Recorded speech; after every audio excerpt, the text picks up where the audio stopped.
So, once in our session, you mentioned that you said, well, I wish there was I just knew what to say, or someone would tell me what to say in terms of an interview, or what do I need to say so that I can get the job, right?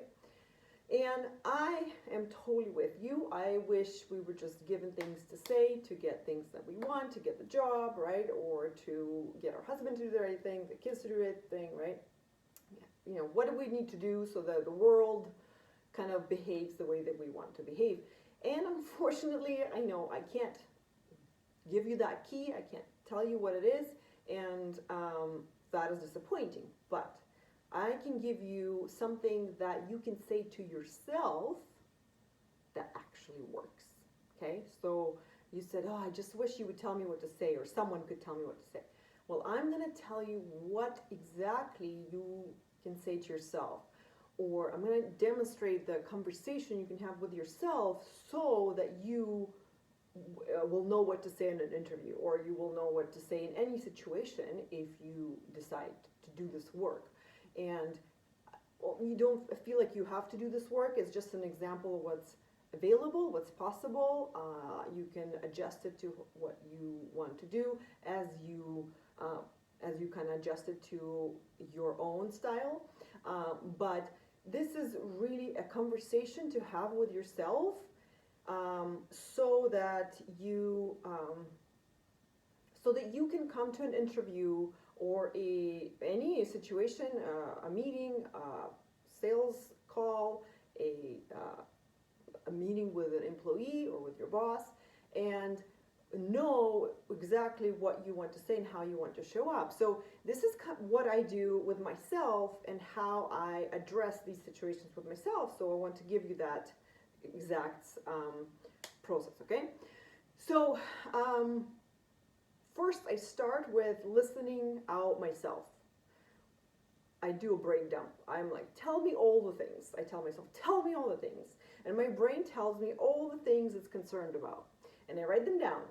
And if I let it, it will go on forever. But I kind of like, after a while, I sense, okay, this is now going in circles, and I stop. So I wrote them all down here, and to show you kind of an idea. And so for you, you're going to be going to an interview, or you're going to be submitting a video about yourself. So something like that, right? So a similar situation for me is going on to a consultation call with a potential client. So it's like an interview, right? They're going to hire me for a job or not. So I want to make a good impression. I want to speak confidently. I want to tell them, like, it's pretty much a similar situation, right, where I want to get the job. I want to help them. So before the call, before the meeting, I sit down and I say, okay, I hear you're worried. I hear you're not confident. Tell me all the things. So I write them down, and I'll tell you what they are. You know, my brain says they won't like me. They don't need me. There are other people with more experience. There are other coaches who are better than me at this. I don't know if I can help them. Maybe they already found someone that's better, or I will be terrible. Like, it just tells me that, like, oh, it won't go well. You know, I don't speak well when I'm nervous, and kind of like it can go on and on and on. But like the theme is kind of like this, right?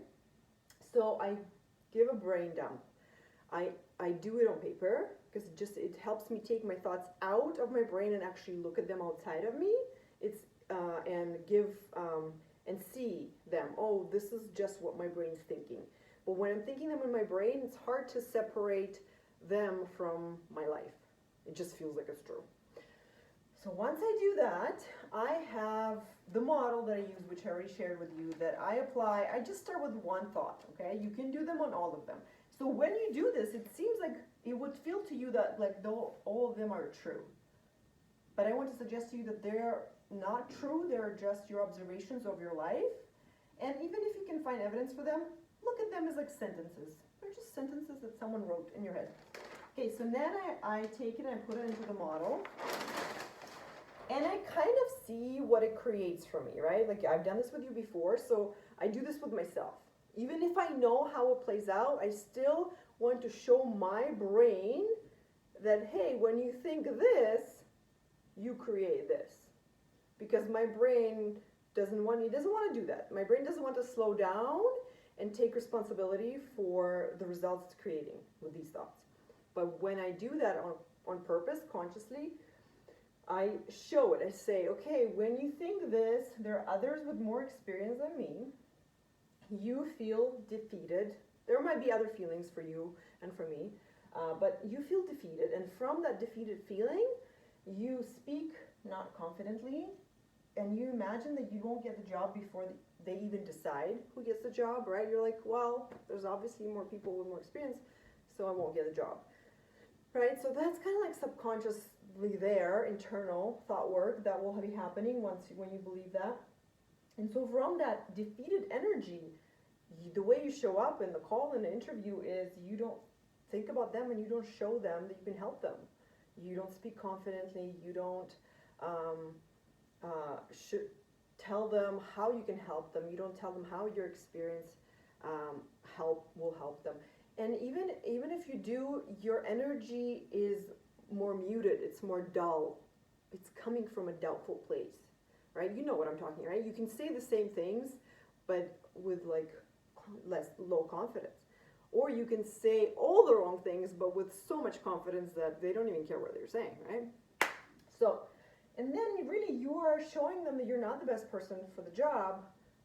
You are not being the best person for the job because you're not showing them and you're not believing it. You're not thinking about their problems. You're not thinking how you can help them, right? So this is where most of the work happens for me, when I slow down and sit there and I think, well, but it's true. You know, my brain wants to argue with me and it wants to just be justified and right. Like, well, of course there are more people with more experience. Like, why would you even argue with that? And what I say to my own brain, right, this is the things that you say to yourself that are what matters, that are what makes a big difference. And what I say to myself is, yeah, if there are, like, sure, brain, there are more people outside that have more experience than me, but how does that serve me? Like, that doesn't serve me. Why would I ever think that, right? So, and I'm like, when I think that, I show up shitty. I don't create the result that I want. So even if you, brain, feel like it's absolutely necessary to state all the facts, maybe we don't have to, like, consciously decide to think that, right? Maybe we can just think something else that actually creates the results we want, right? And this is a process. What I'm talking about right now is work, okay? It is mental, grueling, hard, boring work, but this is the answer to what do I say? Here's what you say to your brain. You have a conversation with your brain when the brain tells you all the things that you believe are true. And then you can decide for yourself, how do you want to answer your brain? Now, that will matter, right? If you agree with your brain and say, yeah, it's true, then this model happens in life. But this is what happens in life, right? You agree with the first argument your brain tells you, and you feel this as if it's true. You act on this, and you create the result of you not being the experienced person they need. Okay? So, and if you do this, nothing has gone wrong. It's exactly what should have happened, and you can learn from it, right? This is just a normal thought, creates feeling, creates reaction. It does not mean you're a terrible person, does not mean you're stupid, does not mean you're doing it wrong. It just means that you had a feeling and you acted on that feeling, okay? So you can do this on some of the thoughts. You can do it on all of the thoughts from this download, right? When you do the brain download, you can do the model on each one of these thoughts to really see how this plays out in real life, right? And you don't have to. So for me, sometimes I like to do that, but what else I like to do is really this other step is I kind of sit down and I scan my body. So like, what's like the main emotion? What are the main emotions I'm feeling that's like really coming up for me? because those will be the indicators of which thoughts I need to work on. Okay, so I always like, okay, overwhelmed. I'm like overwhelmed. There's so many thoughts. There's too many things. I don't know. There's so much preparation to be done, and I don't know, right? So overwhelm is like the predominant feeling. So I identify it because I'm a coach. I'm like really good at spotting it now because it feels like this drowning feeling, right? Like, right, rushing. So I identify like overwhelm. Okay. Then I scan for others. There's usually not that many because our brain thinks the same thing, thoughts over and over again. So then our feelings would be the same feelings over and over again, right? So I have overwhelm, and then I have not confident, doubtful, right? And anxious, right? So I do that scan and I kind of write them down, or I try to name them, right? First of all, it might be hard to name them, or it might be easy, depending on what kind of person you are, how you are with that. And once I name them, then I ask myself, why am I overwhelmed? And the answer to that is your thought, okay? So once I answer that, oh, I'm overwhelmed because of so many things.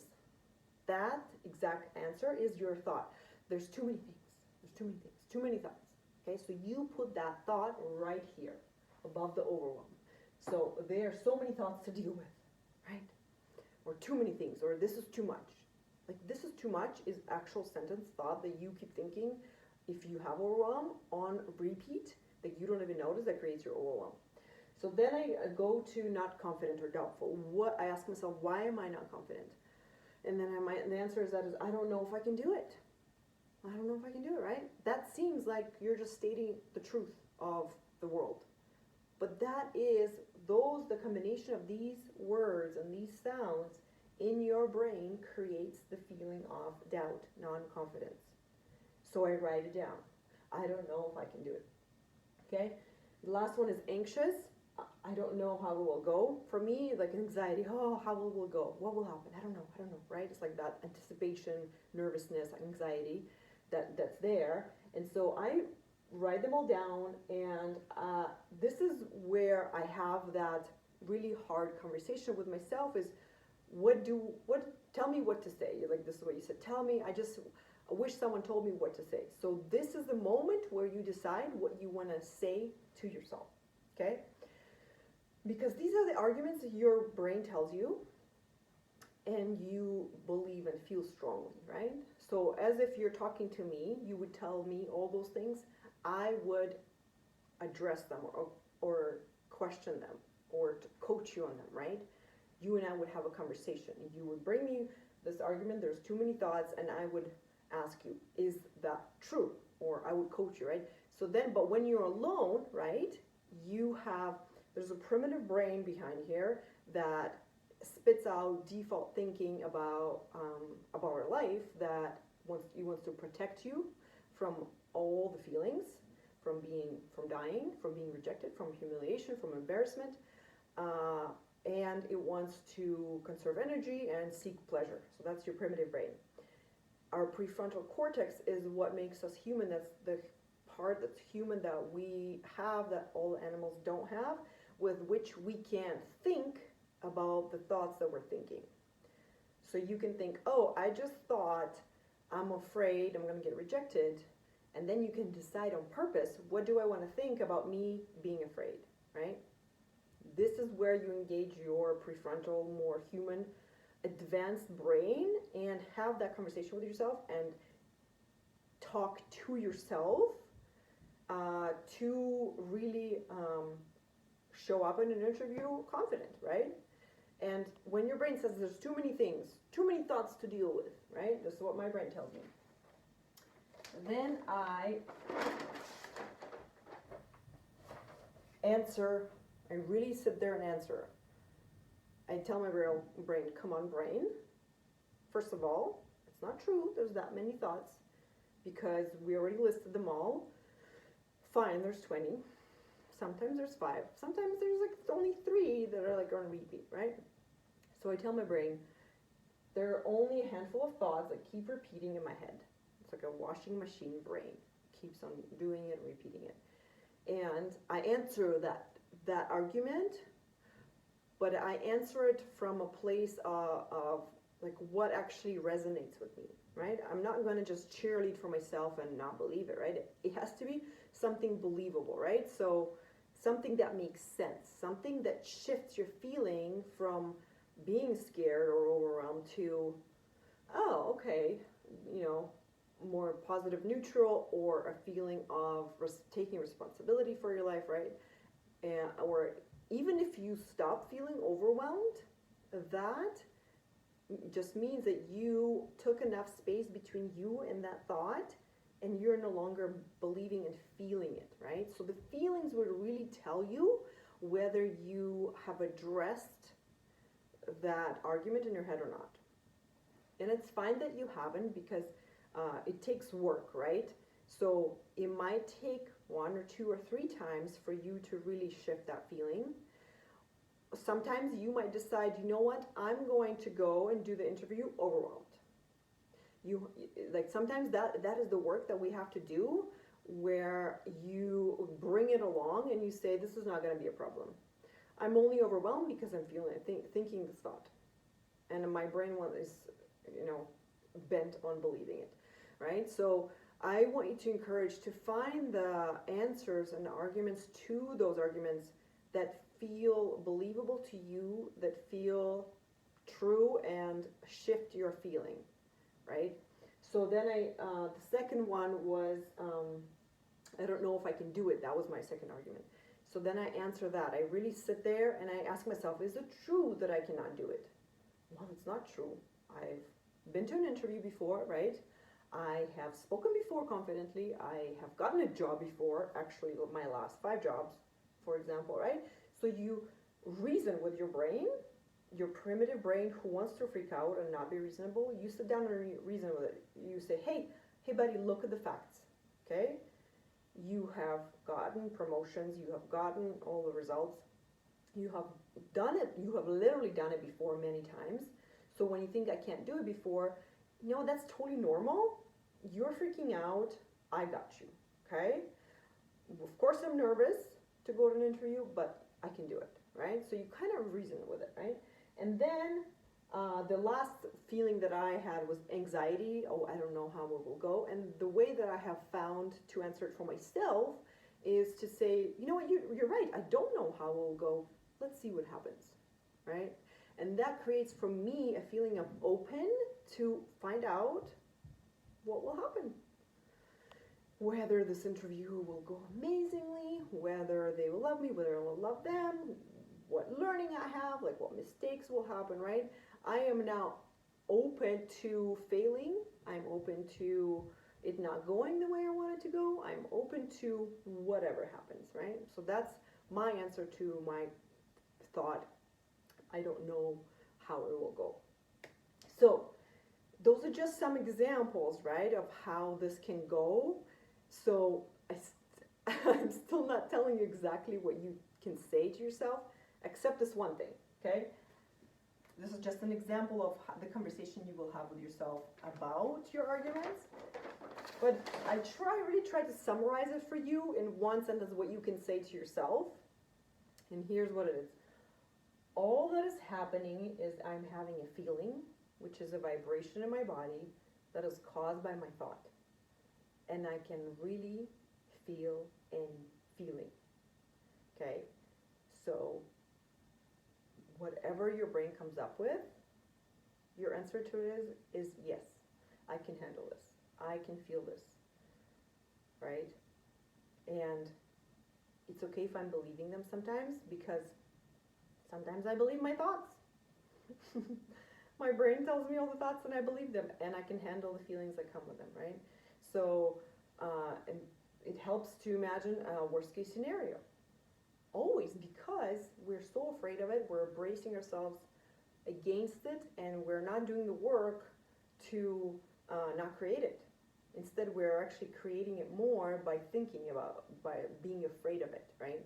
So, and you can change the thoughts if you want, okay? That is always available to you. Sometimes when we don't question our original thoughts enough, it's hard to believe the new thoughts. It's hard to believe the new thoughts. So that is where the coaching part comes in. where we really need to question what you're believing already right now in order for us to believe a new thought, right? So I hope this gives you a practical tool. I know it does for me, and that's how I'm able to show up confident to my consultations so that I can help the people. If I will be sitting and believing all my thoughts about me and how I don't know if I'm the right person, I would really not be able to help anyone. And so this is the work and practice of answering your own brain. And the best example that I've ever heard of this is they talked about one of the successful Olympians, and they asked him what kind of made his success happen, and what he said was that instead of listening to his brain, he talks to his brain more than he listens.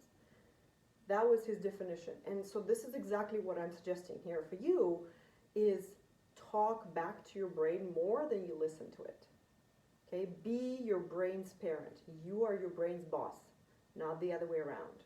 When your brain tells you there's other people who are more experienced, you are the parent who says, no, honey, you're confused. You're totally perfect for this job. You just forgot. You're just scared, right? So I will talk to you soon, and I will send you another video tomorrow. Bye.